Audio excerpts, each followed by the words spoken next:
This episode is with special guest Joy Curran, who offers equine-assisted counseling with the help of her amazing horse, Chaya. We talk all about the ways that horses can be an embodied and powerful way to learn about yourself, move through blocks and challenges, and build confidence, as well as the spiritual connection and love that horses can bring.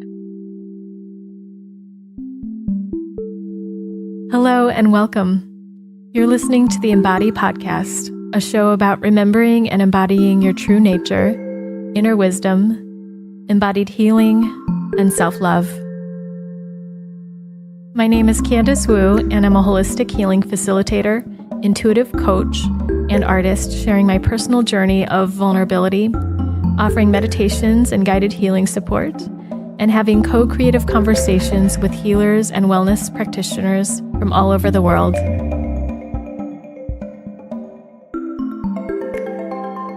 Today's episode is brought to you by the Sound Sleep Alchemy album, which is an album of 11 healing experientials and meditations that will help you feel more grounded, restful, and easeful in your sleep and throughout the day. It's a stepping stone towards healing trauma, bringing your nervous system to a baseline where you feel relaxed and calm, and looking at the deeper aspects of sleep issues and feeling disembodied. It's one of my offerings that you can find at my website at CandiceWu.com/soundsleep. Your support in ordering an album helps me to make more healing albums, content, and produce more podcast episodes. Thank you all out there for being awesome, listening into the show, and supporting it in ways that you can. And now let's get to the show. So for the month of July, I was house sitting and cat sitting in Perth, Australia. Being in the suburbs of Perth, I was seeing all sorts of farmlands, expansive fields, as well as horse farms. And I just remembered that spark in me that wanted to learn to ride horses. I've only ridden a horse one other time, and this time, as I thought about horseback riding, thought about my spirit animal that comes to me in my dreams often, which is a horse, I just started crying, realizing that I needed to do this. I needed to learn how to ride a horse. I needed to be with horses and learn from them. So I was actually connected to Joy through the friend that I was house sitting for, and I just could not be more thrilled about this meeting. And what's even more exciting, to find someone that did equine-assisted learning and counseling, so horses mixed with healing and therapy and empowerment, just two things that I already know I love. So here today we have Joy Curran with us, and she is Joy by name, but also by nature. She just lives to help others discover joy in her life. And using her own experiences of overcoming anxiety and depression, she is able to relate to many others going through similar struggles. Joy's work is based in sunny Perth, and she offers these equine-assisted counseling and learning services with the help of her amazing horse, Chaya. She's a qualified counselor and uses her intuition to select from a wide range of counseling techniques and equine activities and just blends them in this creative way. But she also gives an incredible amount of space for whatever you want to bring and how you want to explore being with a horse or working with any of the struggles, challenges, or desires you have. So here's our conversation. I hope you enjoy it. And following this episode, there's a bonus, a video of me having a session with Joy and her horse, Chaya. In the session, which was very powerful, I touched into some of my longstanding suffering and feeling a new baseline of rest and ease in my body. Also, I want to mention, as usual with most of my guests on the show, there's a special gift offered by Joy to those who are inspired to work with her and Chaya. And if that even means taking a trip to Perth, great. Feel free to check that out at the end of the episode. And just one more thing before we jump into the episode, just to give a heads up, Joy starts with a prayer. Just like with her clients in her sessions, she invites prayer if you feel comfortable with it and if you desire it. And so in this episode, we start off with a prayer, and if it's not for you, you can skip it and just move forward, or you can just receive whatever it is that you can from it. If you're curious about that, you can check out also near the end of the episode where Joy talks more about prayer and how she incorporates it. So without further ado, here is Joy. Okay, here we are with Joy Curran, and we are in Wanneroo, the northern suburbs of Perth in Australia. And I'm so thrilled to be here with you today. Welcome. Thank you, Candice. I'm very excited to be here with you today and feel very privileged and honored to be part of this podcast. So thank you and welcome. Thank you. Yes, I'm a guest here. And you'd like to start with a prayer, and I'd welcome you to do that. Beautiful. Dear Lord, I just acknowledge your presence here with us now, and I just ask your blessing on our time together, that everyone who hears this podcast may just receive a blessing from it, that they may grow in some way, personally, socially, spiritually, emotionally, and just get whatever they need out of our time together. I pray in the name of Jesus. Amen. Amen. Thank you. Thank you. So we are here. Would you call this a farm or just like a horse? Yeah, the owners call it a farm. I'm from much larger properties. So for me, this is more of a lifestyle property. Mm-hmm. So it's about 5 acres in size, mostly green, even in summer because we have reticulation here. And yeah, it is a bit of a farm because of all the animals and birds that tend to be wandering about the place, as you can see. Got some ducks and some chickens and some lambs who you might hear their little footsteps treading on the ground around us. And an occasional bleat. And one of them was gnawing at the mic just now. Excuse the different noises, or enjoy them rather. Yes, I can see him chomping on a little owl statue at the moment. They're quite enjoying that over there. Fascinating. I want to just begin with inviting you, Joy, to share what it is you do, who you are, and anything you want to about the equine assisted living in teaching that you do. Beautiful. Thank you. So maybe we can break that down a little bit because those questions, like, I could speak all day on those questions. So who am I?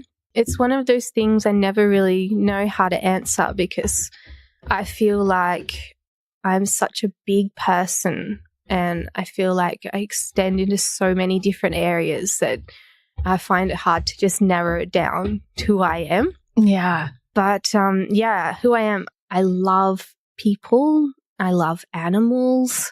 I love expression of self in myself and so does she.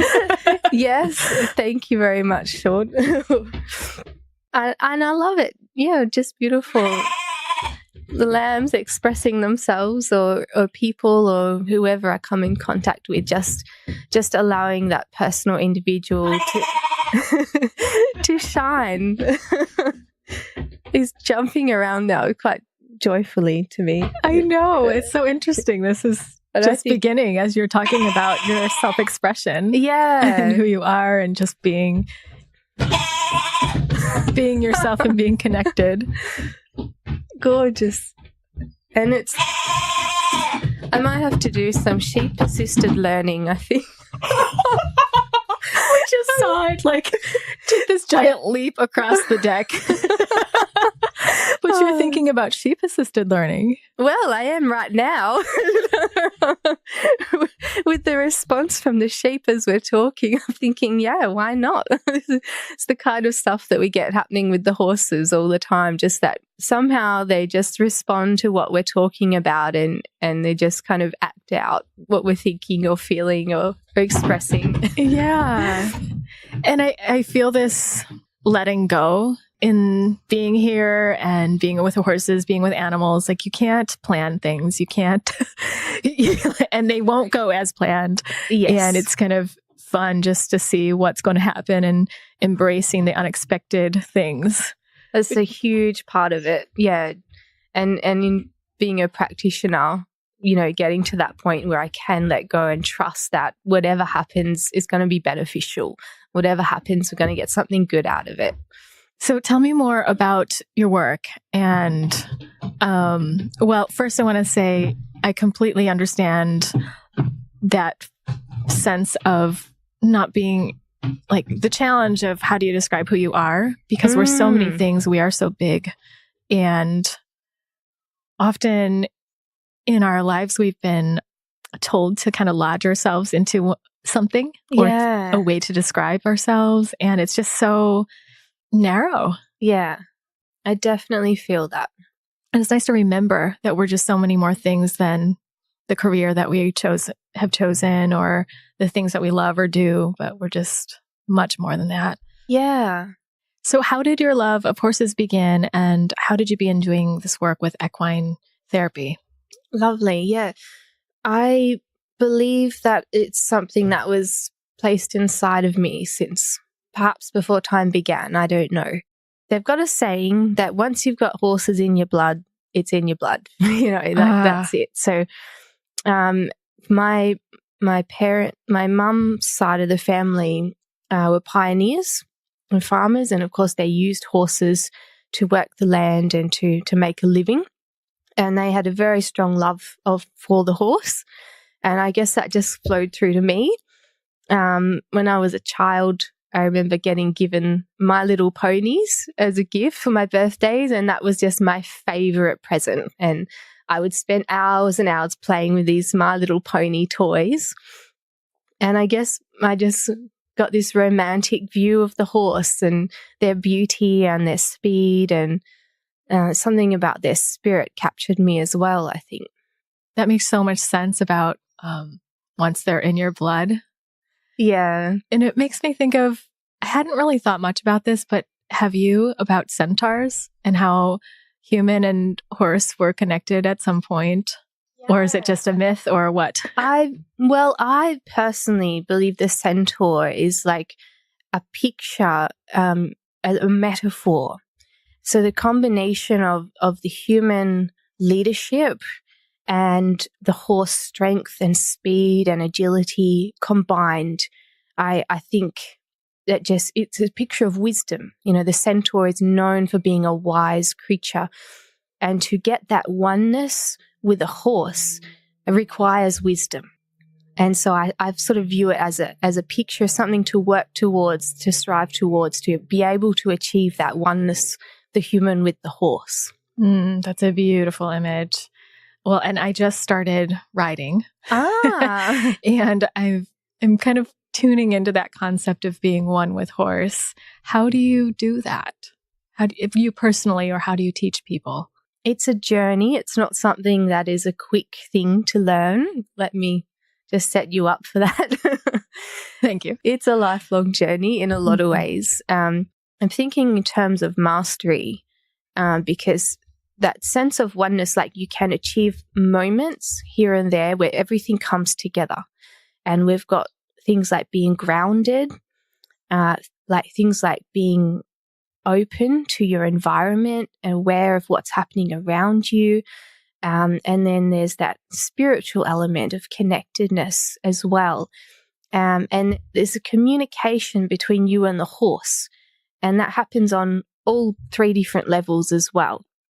And so it's that coming together of the communication, the heart space, and that awareness and groundedness at the same time.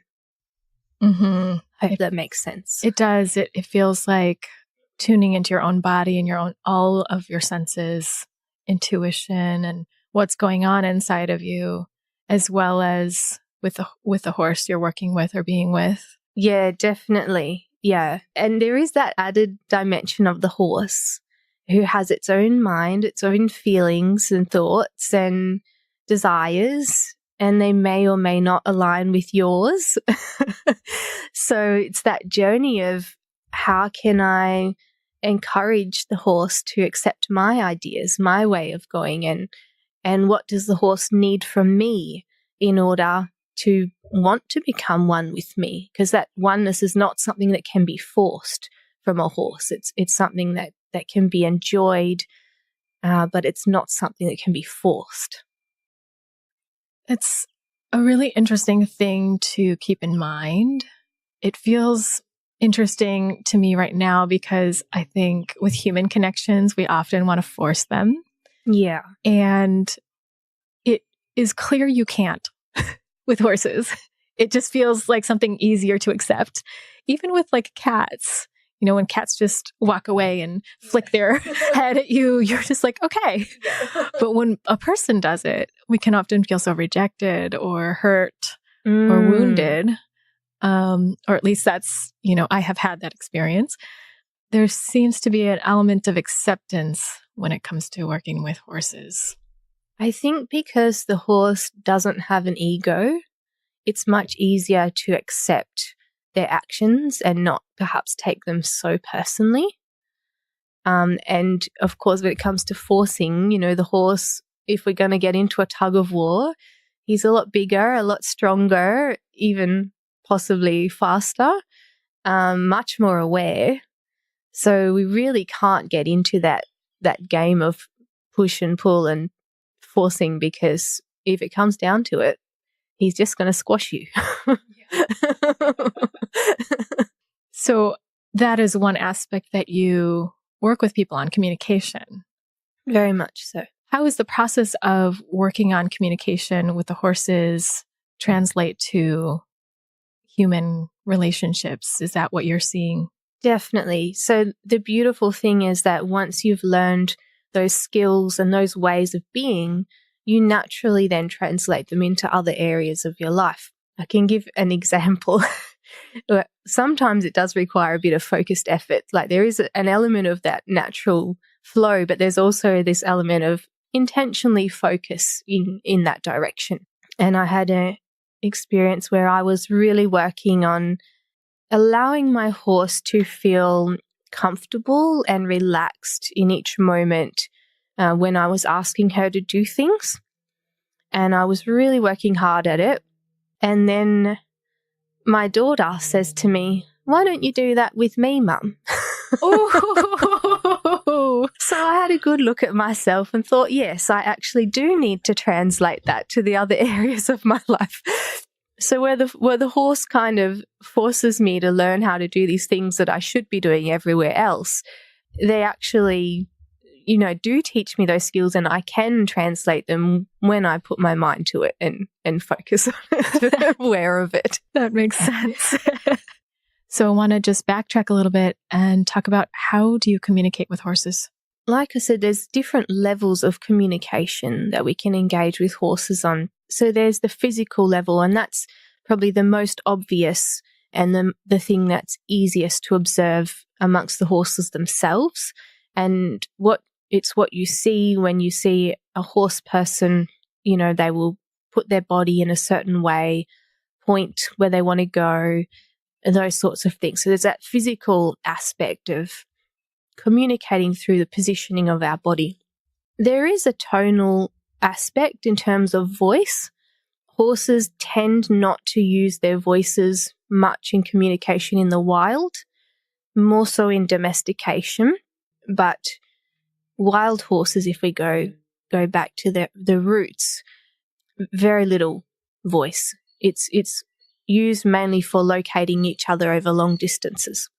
So when humans use voice, we have to use it sparingly, or the horse needs to learn to become accustomed to us using our voice, which is quite common these days. And so horses can be trained to respond to voice commands. You can say, "Trot on," and the horse will actually trot because it's been trained to respond to a voice command. So we can communicate in that way. And then there's a deeper space, there's a heart space of communication. And because of their sensitivity, somehow the horses understand what we're feeling towards ourselves and towards them and towards our environment at the time, and they actually respond to that as well. What I try and do is try and communicate to the horse a purpose. Why are we doing this? And that heart space and setting them up to succeed and give them a purpose. They actually want to do it because there's a reason to do it. But if I'm just like, do this, and there's no purpose, they get bored and cranky and angry at me and like, come on, why do I have to do this? Just like a child might. Yeah, it brings me back to my days of teaching art. Right, exactly the same. Yeah. And adults, we want to know why we're doing something and not just being told. Yeah, and then I do believe there's a kind of spiritual connection that can happen that's much more difficult to put words to. The spiritual realm is, for some, very difficult to perceive. And for those who can, some people are very gifted and really understand the spiritual realm very well.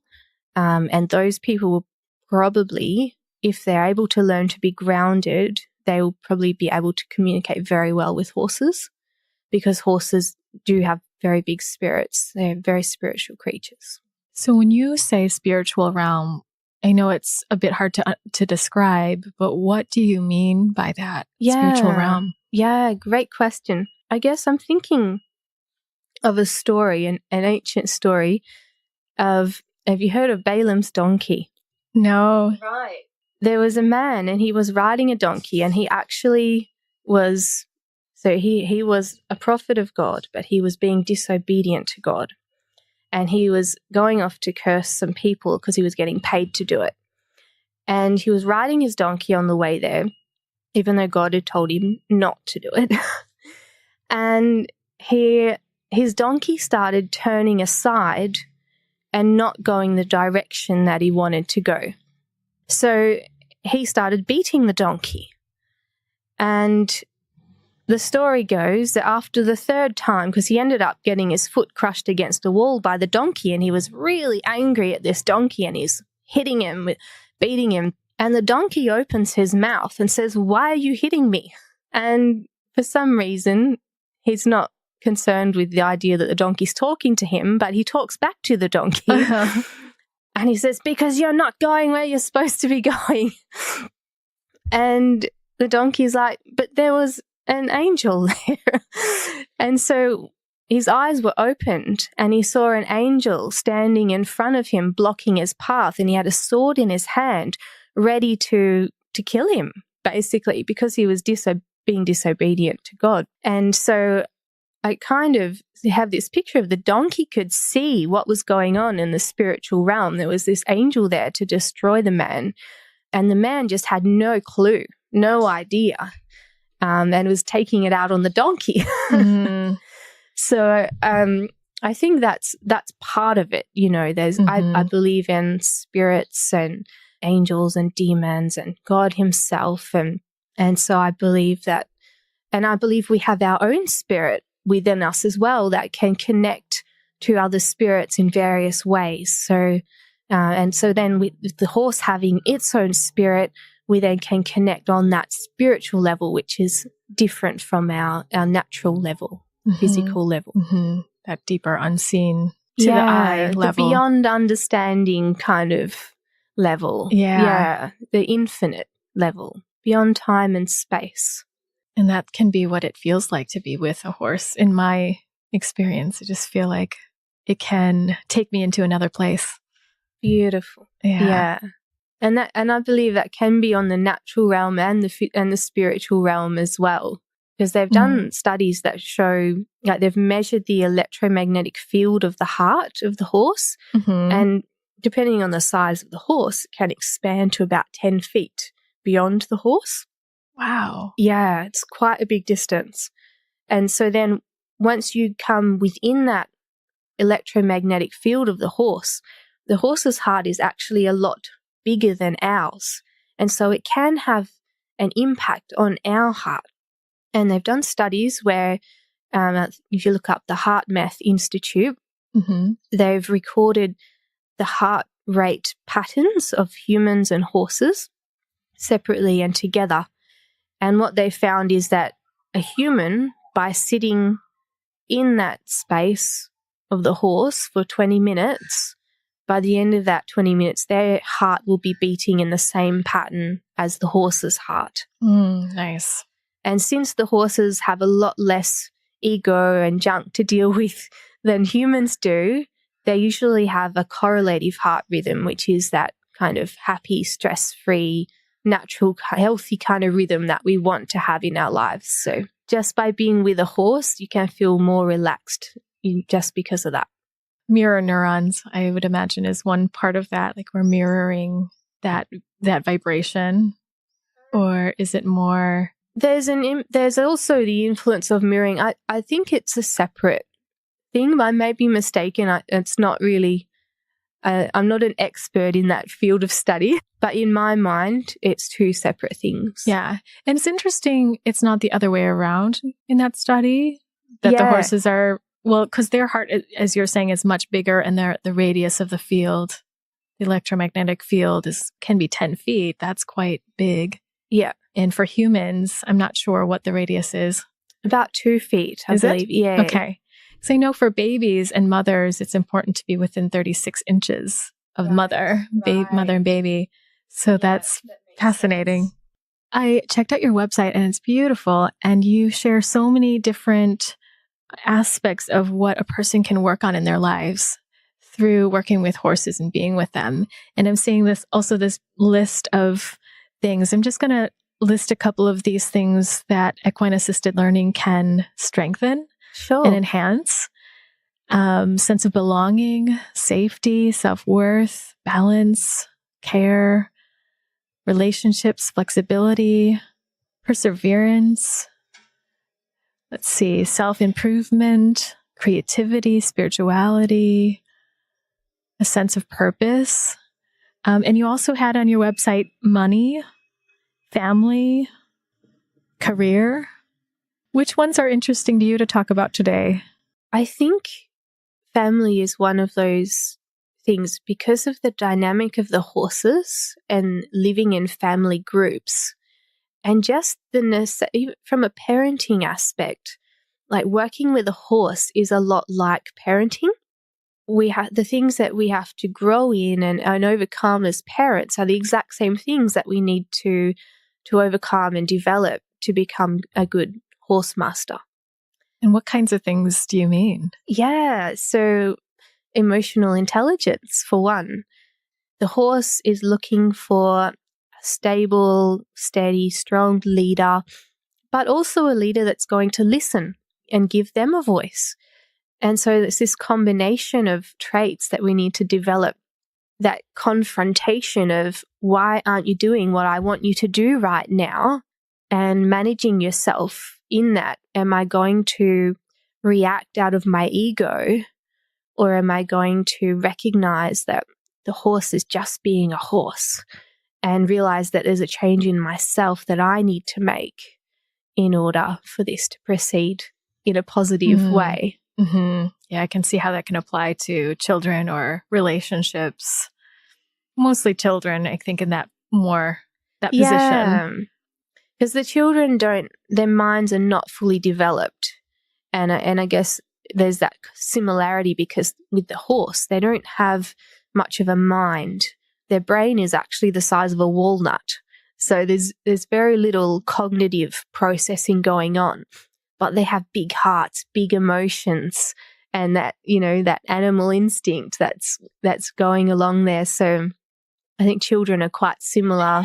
They have very limited cognitive processing abilities, but they have big emotions and big hearts and things that they really, really want to do.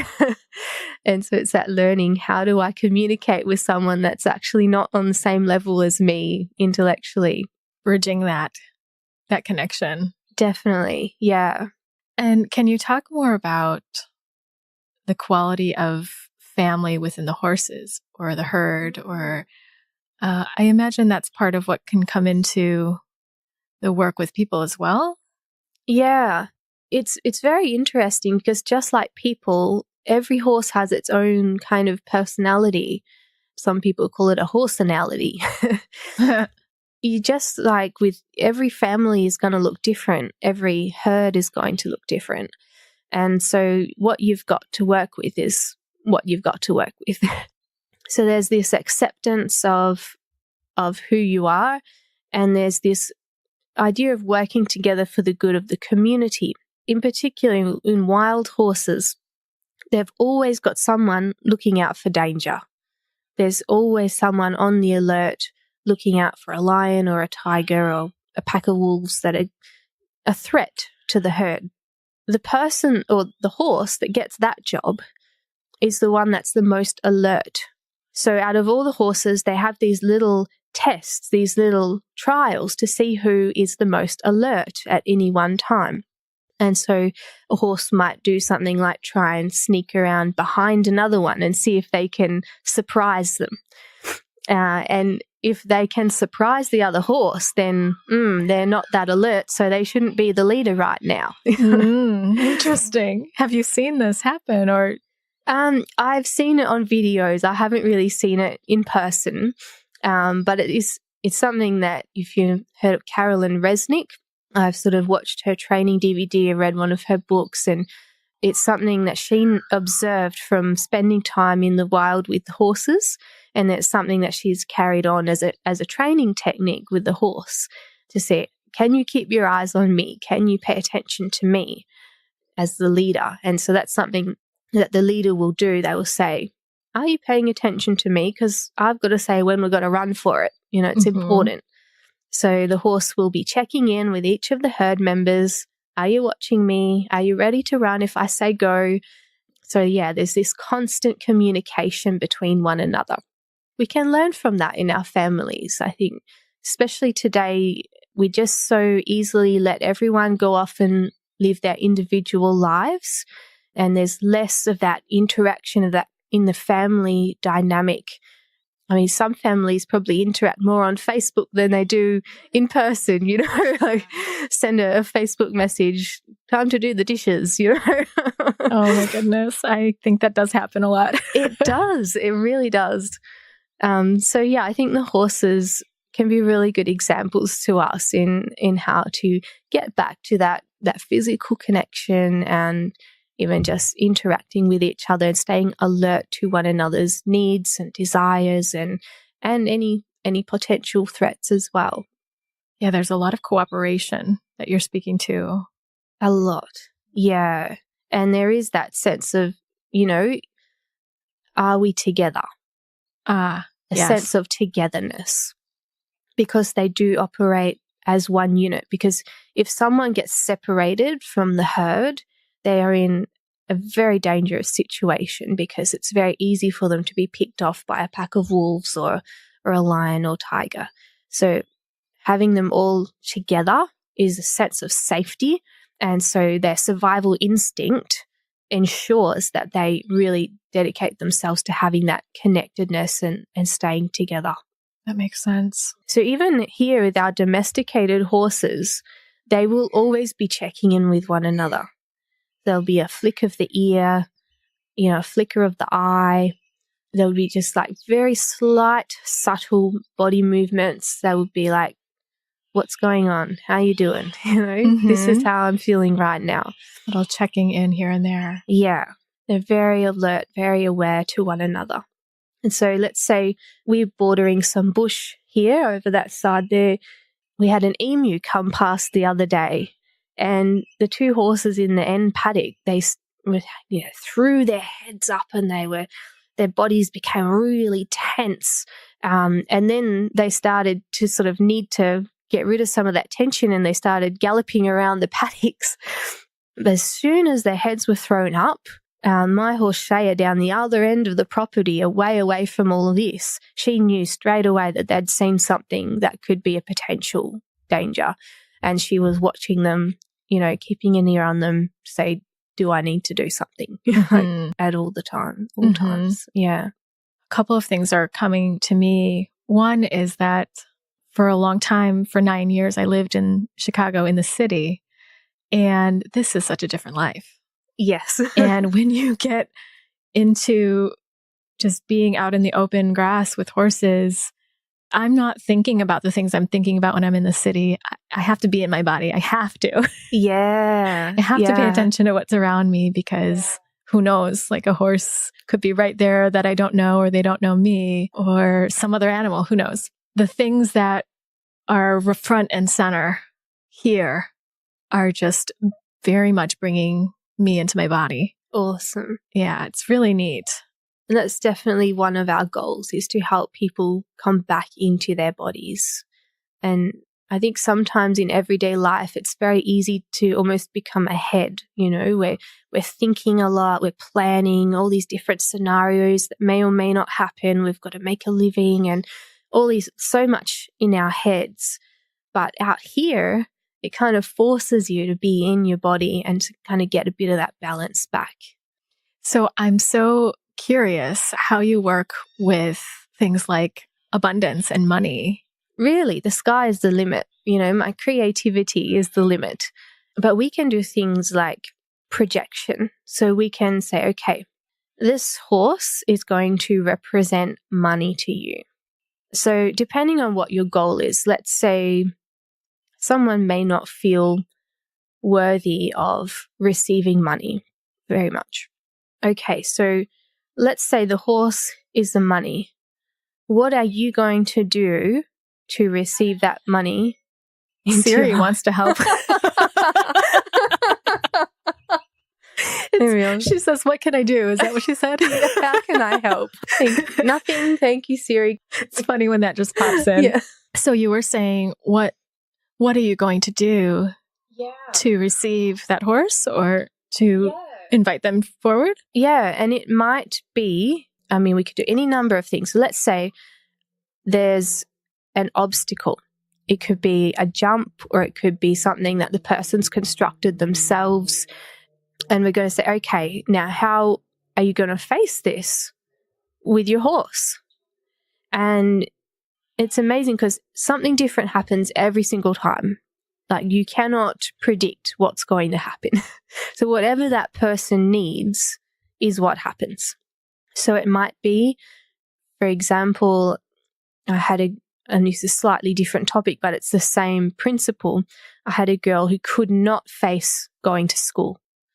She was living at home. She couldn't leave the house, but she was able to come out to visit the horses. So that was her first step of leaving the house.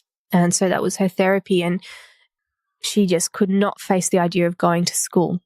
And so we said, okay, so this jump is going to represent going to school. And she's like, okay. She worked up, she got closer bit by bit, went forwards, went back, and then she finally was able to do the jump. And she was so elated with herself. And she said, can I do it again? I'm like, of course you can. Do it again. And it was actually got a breakthrough for her, and she was able to start going to school.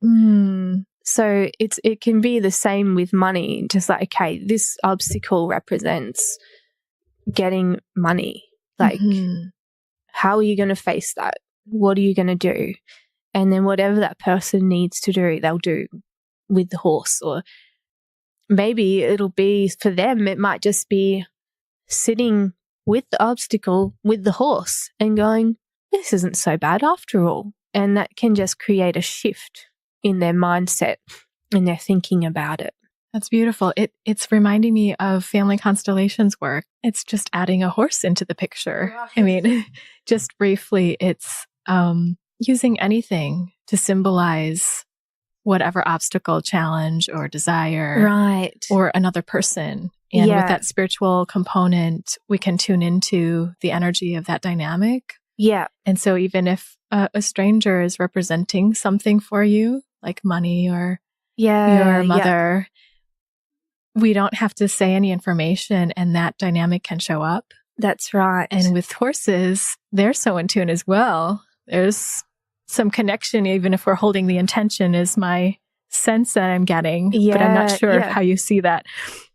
Yeah, there will be patterns that people come with, ways of being that they present to the world, or ways of receiving the world in general. And these usually show up in the work with the horses. Yeah, so, I mean, it could be a mindset of the world is a dangerous place. And then someone with that kind of mindset is going to be quite jumpy around the horse. Because I do a little safety talk before we start with the horse and explain that horses are prey animals and they can be startled by sudden noises and sudden movements. So, yeah, that kind of person will be very jumpy. And so then it's working with, okay, so how can we help you feel safe? How can we help you feel comfortable in this situation? And if they can learn to do that in this situation with a horse, well, then maybe they can learn to do that in other areas of their life as well. Yeah, I work with trauma a lot. And I've been thinking about that as you've been talking. Is that something you work with, and how? And that safety component sounds like an important part of it. Yeah, it is. It's important to be real about the risk and the danger, but to also be aware that there's a real joy and a real beauty and pleasure that we can get from interacting with the horses as well. In terms of trauma, there's that grounding of the person. So we will always do a grounding exercise before we go anywhere near the horses, because you need to be grounded to interact with horses safely. That can be beneficial in itself before we even get to the horse. Mm-hmm. Once we're with the horse, it's that learning to be in embodiment, which is so hard for people suffering from trauma, that for them to learn that they can be safe in their body bit by bit. So one of the activities that's really helpful is brushing the horse. It's a relaxing, calming, soothing activity. The horse enjoys it, the person enjoys it, and it's this continual movement, that repetitive, rhythmic kind of movement. And of course, we understand that rhythm is something that's very soothing to the human body. It also feels like a level of control you could have. That's right. In relation. Yeah, there's a lot of control because the horse is just standing still and the client is in complete charge of where they're going to brush, how hard they're going to brush, what direction they're going to brush, which brush they're going to use. Yeah, so it's completely up to them. These all sound like very small and simple things, but even me, I notice going up to a horse and brushing them, it's not. It's like quite a big, important moment. Yeah. Like being in that moment doesn't feel small or silly or anything. It's really powerful. It's a point of connection. It's a point of giving and receiving with the horse. Mm-hmm. It's kind of, it can be, apart from getting the dirt out of the coat, and you're giving them a little massage at the same time. And so it feels good to the horse. And then it feels good to us because we get to be in their presence. We get to make someone feel good, and that makes us feel good. Mm-hmm. Yeah, this reciprocal, energetic synergy. How about sexuality and like sexual development, sexual trauma? I find that horseback riding can be very therapeutic. There's a close connection between the person and the horse, and of course it's very, that sexual area is very close. And with the movement of the horse, then you're moving your pelvis and your pelvic region, and that can trigger all sorts of emotions, memories, things that have come up. But because you're on the horse, you kind of have to stay embodied. You kind of have to stay grounded. So it really is a huge support to help people. And the horse literally will carry someone through that while they're processing the sexual trauma. Because obviously I wouldn't never put someone on a horse straight away. I always build relationship between the client and the horse before we get to that point. So by the time a client is sitting on a horse's back, they know that they're friends. They know that the horse cares about them and is going to look after them. And so being able to have that safe space, that support from the horse to process that trauma, that's just a huge support for them. I can just imagine that, and imagine so many aspects of what the body might be carrying can release or can be held in that space without us even knowing it. Sometimes just what's moving through. And you'll often see the horse will do some processing for the person. So they might start yawning. They might start, dropping their head. They'll do various things. They might even give a little shake their body, just kind of shake it off, literally. Or they're like, when they're like stressed and releasing it. Yeah, very much so. Yeah, I'll look out for that. That's really cool. Yeah. I think so too. Yeah. I love it. Yeah. So there's a real connectedness in that the horse is going with you on the journey, and you're not on your own. Yeah. And there's some understanding that the horse has of what you're going through, and there's a sharing in that, being with you, supporting you in that. That's very beautiful, very healing. It's so powerful. Very powerful. Yeah. I had a couple of questions, within this area from people on Instagram. Oh, yeah.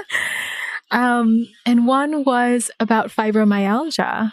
And do you work with that, and how with the horses? I haven't so far, but I would be very open to it. If I did have someone with that, I guess everyone is different. So we would need to go with what that person needed. So I would be asking, what are your symptoms? What generates your symptoms? And how can we manage that during session? And how can we make sure that we're not triggering you and keeping you safe in that interaction? Yeah, that's so interesting. Yeah. And the other question was, well, and I think you've answered it already in the process of this, is this something you do over a period of time, like repeatedly? Is that the recommendation when you're working with equine learning or therapy? Great question. Well, it really varies according to the individual, a huge amount. So in instances of, for example, violent sexual abuse, that's something that's going to require probably a long-term kind of multiple sessions over a long period of time to help really to get full healing and freedom. But then you've got some people that just, what, I've just got this issue right now and I just want help to work through that. And they might only need one session, or they might only need 3 sessions, and they're completely happy, free to go and live life as they want to live. So there's a huge spectrum of needs and what people can afford as well. So I don't like to have that as a limiting factor. I really try and find sponsors for people who really can't afford it, because I really hate the idea of someone not being able to get treatment because they can't afford to. Yeah, that's great. What a lovely idea to have sponsors. How do you find sponsors? Good question. Networking. Yeah, just letting people know what I'm doing, the value, the benefit, and then by telling someone's story. At the moment, I've got a girl who's about 14 years old. She's in a single parent family, and her mother is living on a disability pension. And this girl suffers from severe anxiety and is unable to get a part-time job, struggling with school. So that's the kind of person who we need a sponsor for, because she really, there's nothing she can really do in her current position to be able to afford that. So when people sort of understand that, it's not just because they're lazy or they just want a handout, but, there's actual, real life situations that have put them in this position that they, it's a real struggle for them. I think a lot of people want to get on board and they want to help those people because they want to help themselves, and they just need a little support to do that. That sounds like exactly what you talked about with the horses, looking out for each other and checking in and seeing who can offer something and who might need it, or who's better fit for something at this moment or another. Yeah. So cool. So we have a little bit of time left. Let's switch gears into challenges. What kinds of challenges do you see in your work or in your life? What are you working with now? Lots of things. There's a couple that come to mind. I think one is the big one is that overextending myself. There's such a big world and there's so many people who need help, and I can help them, but actually I have a limited amount of resources to give. And I find that really frustrating, because I kind of have this deep belief that I'm connected to limitless energy and I can actually, do anything and everything. But then I find myself actually being limited, and it's so frustrating. I'm just like, yes, you just have a big heart and big desires to be out there, it sounds like, and being in a human body. It's a beautiful gift being in a human body, but it's limiting, and that frustrates me. I can imagine that, and I can relate to that a lot too. Is that something you work with yourself on with the horses, and how do you do that? Yeah.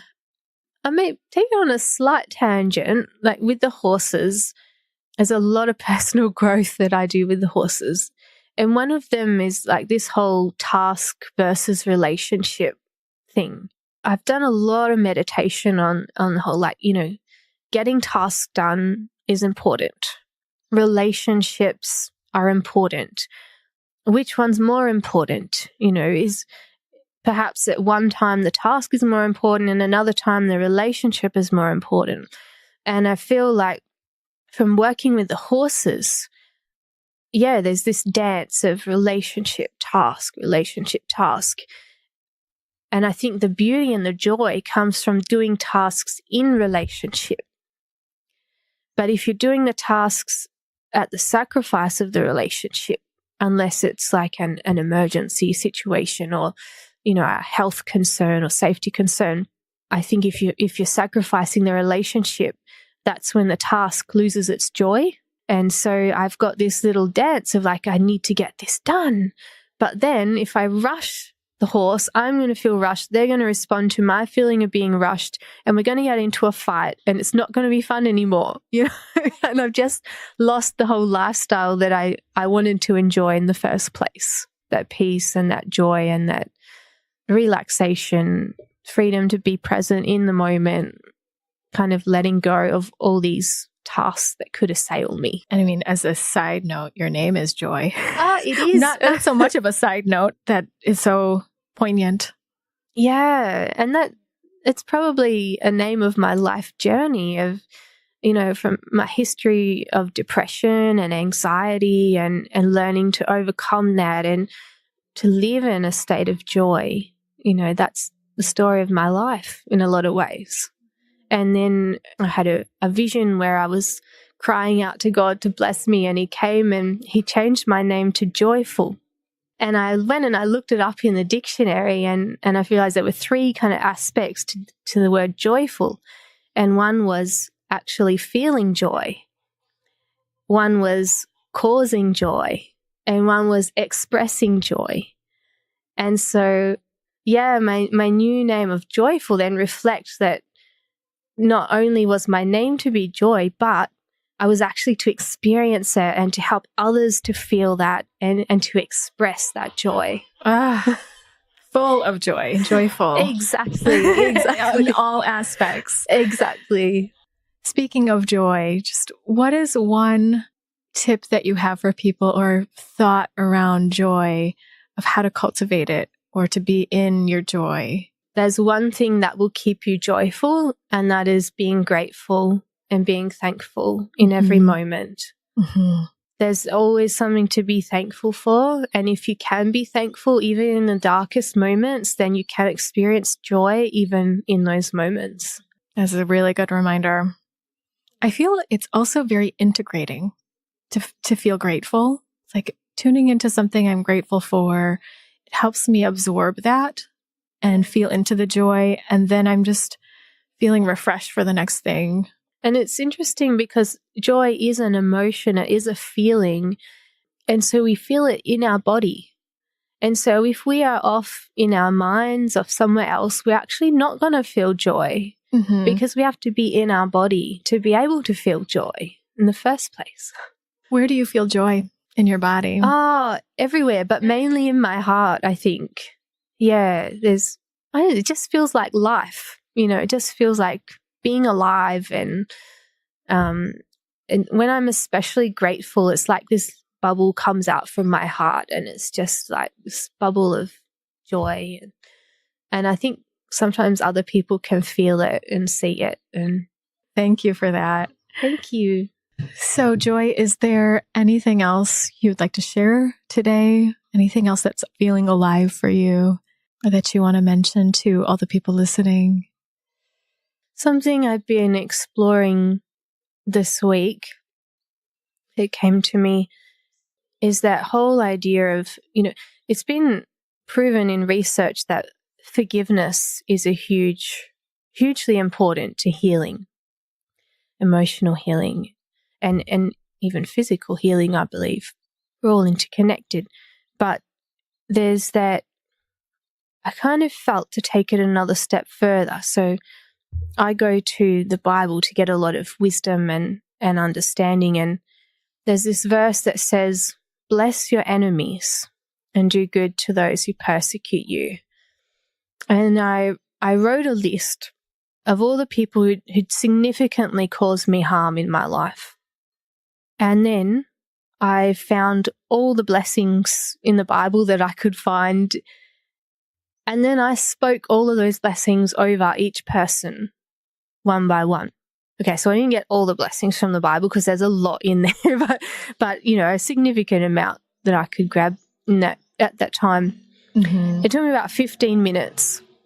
So I dedicated 15 minutes to each person to go through and just bless them. And I just found that as I did that, I became lighter, and things like dark energy left my body that didn't need to be there. And I just had more room in myself for light, if that makes sense. Mm-hmm. So yeah, I think that is just something beautiful that I'd like to share with people, that in your healing journey, to just find those points of pain that people have caused you, and even yourself. If you feel like you're causing yourself pain, put yourself on that list, as I did. And it was beautiful because, two of the people who caused me the most pain were my parents. And to be able to say those blessings over my parents from my heart space of meaning it, and then realizing that the beauty of doing that means that those blessings then flow onto me as their child. Mm-hmm. And that interconnectedness. Mm-hmm. There's something very healing, very therapeutic about that, and very joyful about that even. It feels so, I'm not sure if redeeming is a right word. Yeah. Redeeming of those parts of you that are your parents, that you're giving blessing. And then it just cycles back to you, and it's something outside and inside. Exactly. I think it's a good picture of how we actually are all interconnected, even though we may not realize it. And to be able to bless those who cause us pain, and mean it from the heart, that's very freeing. Mm-hmm. And it means that no matter what people do to you, you can experience joy, because I can bless my enemies and honestly wish them good and just wholeness and financial blessings and just everything to have a beautiful, joyful life. And that somehow comes back to me. It's like transforming the energy completely. It is. Of what was there. It really is. Yeah, exactly. Incredibly empowering. Thank you for sharing that. You're welcome. It's so, I can feel it kind of chills in my body. I mean, it's not a new concept, but hearing you speak to it and your heart coming through from it makes me want to go home and do that. Awesome. With, what's left over for now. And that's the thing. Like, I thought I'd forgiven everyone a long time ago, but doing this just kind of took it a step further. Yeah. And just really erased any residual unforgiveness that I didn't even realize was there. I think that's the thing about human life, the complexity, is that there's so many things that we don't know that are there, and then we only know them when we know them. And the layers of that can peel open. The more work we do with ourselves, the more expansion that we have, the more joy we have. Yeah. I find it just wants to push out all the other things. Amen. And now it's raining here. It is a beautiful symbol of abundance and blessing. We've got showers coming down. I know. I love it. Perth has so much rain in the winter, at least this winter. Yes, and we're quite thankful for that, I think, to That's have good. an abundance of water. Yeah, Thank you, Lord. so necessary. Yes, very much so. Yeah. So I want to just pull back to something you said about blessing and prayer. And we started off with a prayer, and you offered that. I appreciate that. And I noticed on your intake form that you had a checkbox, like, do you want to start with a prayer? And I wanted to offer space for you to speak about that, because I know that even though I don't call myself Christian or Catholic or use the Bible in the same way you are, I always appreciate a prayer when it comes from love.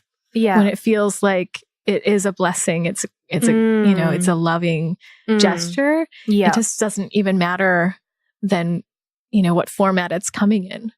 But I want to offer that space for you to speak about that with your clients and with your work. Thank you. Yeah. And I think that is important, what you've noticed about that, coming from that space of love, because I think love has got to be the foundation of everything we do as healers and practitioners. Because without it, I may as well just pack up and go home, I think, to be honest. Right. Yeah. What else is it about? Exactly. Yeah. So for me, trying to do prayer without that space just doesn't compute. It doesn't make sense to me. But I do know that some people do that, but that's not me. So for me, it really depends on what you're comfortable with. I limit myself depending on what the client is comfortable with. What I experience is miraculous breakthroughs through prayer that wouldn't otherwise happen.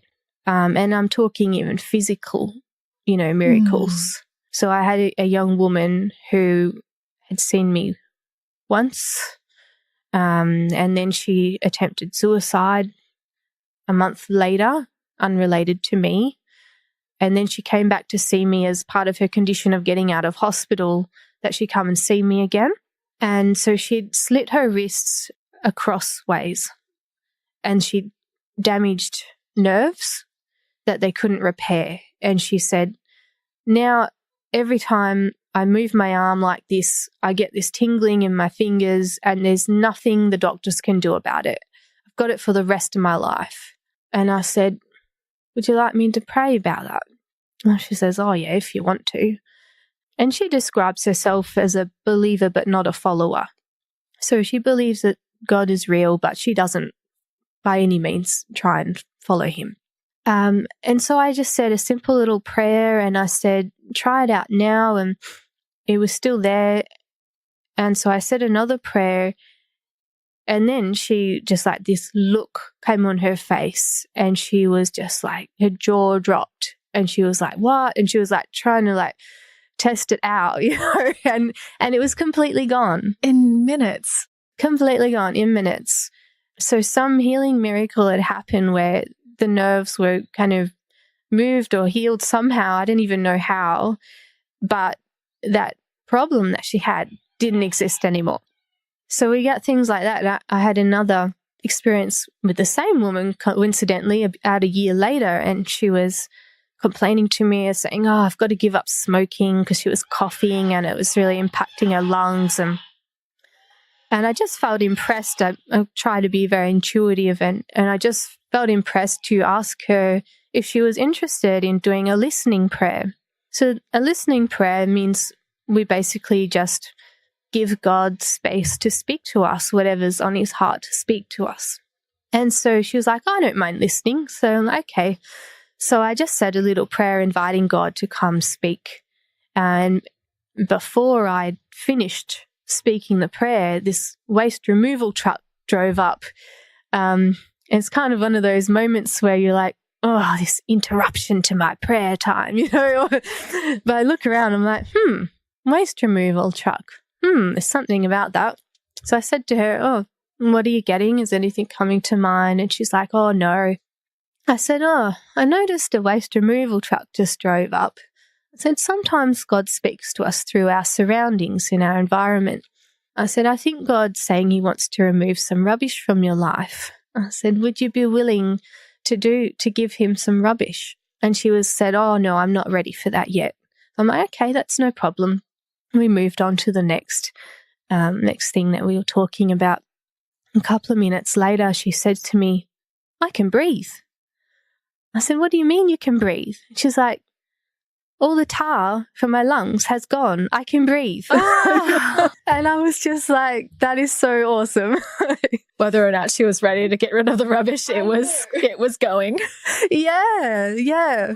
So I get these beautiful, miraculous moments when I use prayer. And so I always like to give people the opportunity to be open to that if they want to. That's beautiful. And it's really cool that people are just willing to try it sometimes. Yeah. And can find some miracle in it or something different, just being open. Yeah. I am very grateful that we get to be doing a session together. So thank you so much for both this part of the podcast and for the session we're going to be having. Before we shift gears and end this segment, where can people find you? Well, my website is one place, equineassistedlearning.com.au. I'm reasonably active on Facebook. So facebook.com/alignedlivingeal. I post quite regularly pictures of clients interacting with horses or little things I see around the place, little birds and animals and things that show up, and that can be quite fun. I also put some events on there from time to time, retreats and things. And I'm also active on Instagram. I confess my daughter runs it for me because I'm not that Instagram savvy, but my daughter is my lifesaver there. And so Aligned Living is my tag on Instagram. Okay, lovely. I will find you there. That's great. Is there anything else before we close? I've really enjoyed it. Yeah, it's a moment of yes. I feel that too, especially with the rain coming down harder. It's that release. Yeah. Clouds emptying out what they've been carrying around. And it happens to be a blessing to us. Thank you. Thank you so much. Can I finish with a blessing? Please do. May God bless you and keep you. May He cause His face to shine upon you and grant you peace in every area of your life. May you be blessed as you go in and as you come out and in all that you do. In Jesus' name, amen. Amen. Thank you so much. You're welcome. Thank you.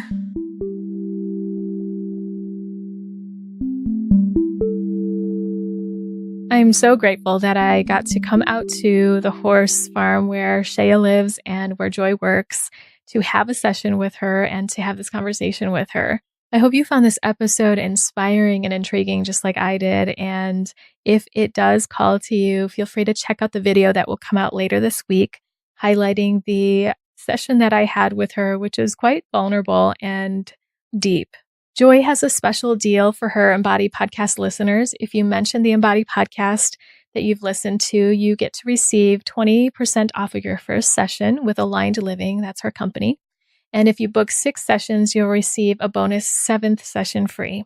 That sounds awesome. And if I'm in Perth again, I will definitely take that up. You can find all this information as well as Joy's contact info in the show notes linked to this episode, or you can go to her website at www.equineassistedlearning.com.au. It was truly a magical experience to meet Joy and to work with her horse, Chaya.